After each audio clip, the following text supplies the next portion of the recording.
Jami, thank you so much for sitting down with me today. As the Director of Growth for RE/MAX Integrity, it's important for me to understand how I can support agents in their process and what they're doing to work with their clients.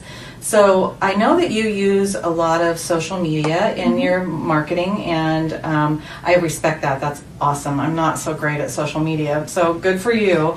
But I really want people to understand Jami and what's important to Jami as you serve your clients and as you offer services to the community. Can you share a little bit of your heart with me to help people understand who you are and what your passion is? Yeah, absolutely. I love real estate, for one. Okay. I mean, I just love it. It's so more fitting than even the lending side of things.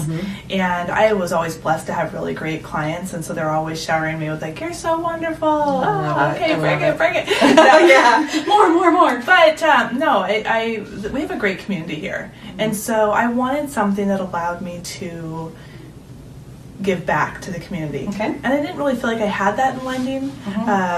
This, with the flexibility of schedule and time and working with the public in a different way, I get to see a more fun side of people as well. Yeah. So what's important to me is to be able to continue to give back, to give the services that are important to me, and those would be communication, organization. So when they're working with me, they're going to have somebody who's thorough, who's quick to get back to them, who will get back to them. Right.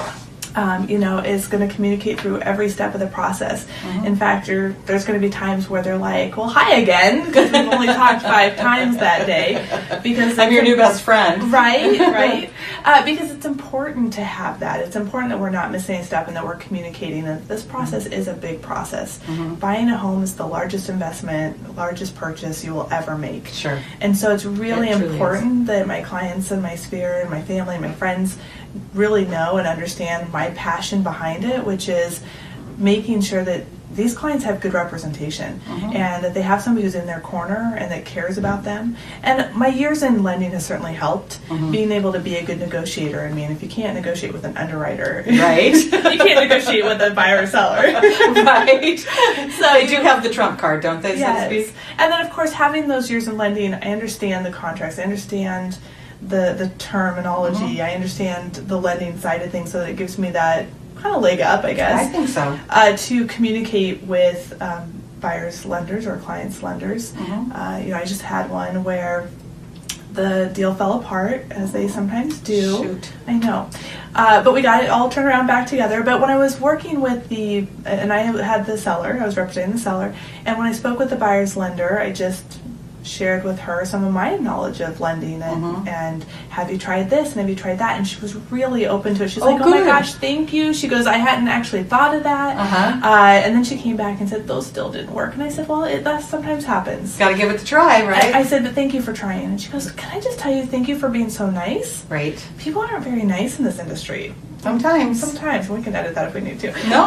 But I certainly was honored that she felt that way, and that's what I want to portray, is that I can be a tough negotiator, that I have that backbone, that I'm very organized and I am very type A, but that it can all be done in a very tactful, respectful, of course it can.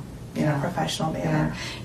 As a manager in the real estate business, if I do get a complaint from a client or a consumer, it usually revolves around communication. And my philosophy in life is that relationships fail because of communication issues. So, what they'll say is, they took my listing and I never heard from them again, or they wrote my offer and then they just kind of dropped me. I didn't get any communication. So communication is really key in this business, don't you? I mean, don't you feel that? I mean, coming from lending and now translating into the communication is key in every aspect of our lives, isn't it? Whether it's our personal relationships with friends, our spouses, partners, family members, to our careers. And I learned early on, in my early 20s, I worked in healthcare. Not everybody knows that about me. I worked in a doctor's office. They will now. And even though they were wonderful, the doctors were amazing, and the patients were amazing, sometimes I would get calls where patients were really upset because the medical assistants had not responded to their needs, had not called them back. And I would go back and say something. They'd say, "Well, it's on the doctor's desk. The doctor hasn't been in this week." Right. okay, fair enough. And so I would go back and tell them. Right. And I learned early on that is an answer. It is. They just need to hear something. Right? So I have carried that through in lending and now into real estate, that even if I don't have something and you're expecting a call from me, you're going to get a call just to maybe tell you that I don't have an answer yet. Right. But I've had so many people that, that really goes a long way. It really means a lot. It does for me, because the not knowing is the hardest for me. It is. So putting myself in their shoes. Absolutely. And that not everybody texts.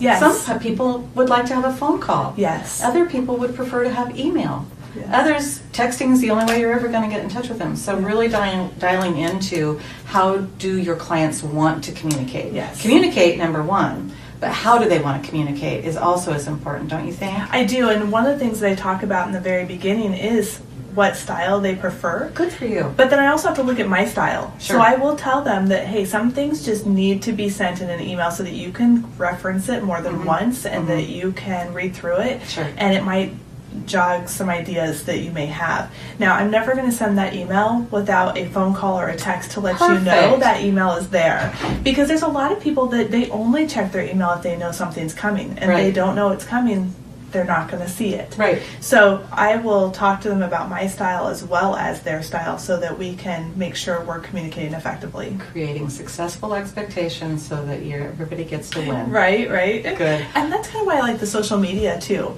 of doing the videos, is it allows you to hear my tone of voice. It allows you to hear the ups and downs, right, in my voice. Right.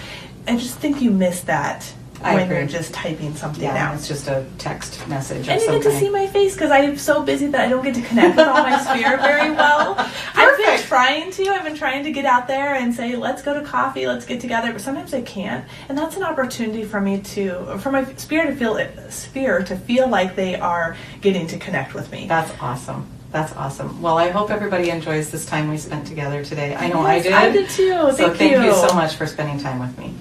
Have a great day. You too. Bye.